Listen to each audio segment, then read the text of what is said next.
నవరాత్రులలో 4వ రోజు కాత్యాయనీ దేవిగా ఆ తల్లి దర్శనమిస్తుంది.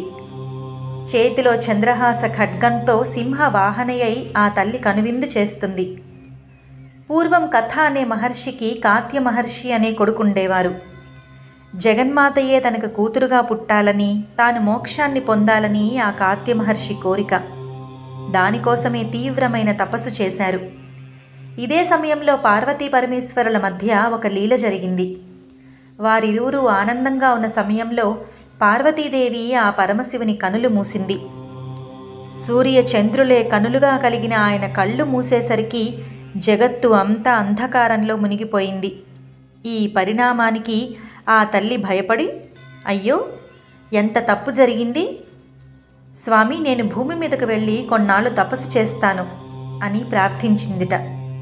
అప్పుడు ఆ భోలాశంకరుడు, దేవి నువ్వు కుమార్తెగా తనకు జన్మించాలని కాత్య మహర్షి తపస్సు చేస్తున్నాడు, అందుకు ఆయన్ని అనుగ్రహించి అక్కడ పుట్టి 8 ఏళ్ల పాటు ఉండి తపస్సుకు వెళ్ళు అని చెప్పారట. స్వామి చెప్పిన విధంగానే ఆ తల్లి అక్కడ పుట్టి 8 ఏళ్లు ఎంతో ప్రేమగా ఆయన వద్ద పెరిగి ఆ మహర్షిని అనుగ్రహించింది. కాత్య మహర్షి కూతురు కాబట్టే కాత్యాయనిగా ఆ తల్లి పిలువబడింది.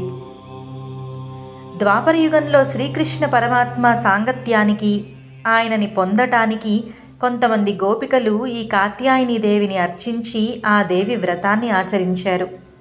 అదే కాత్యాయనీ వ్రతంగా పేర్కొనబడింది. లలితా సహస్రనామంలో కాత్యాయని అనే ఒక నామంతో ఆ తల్లిని మనమందరం ఇప్పటికీ అర్చిస్తున్నాం. శ్రీమాత్రే నమః.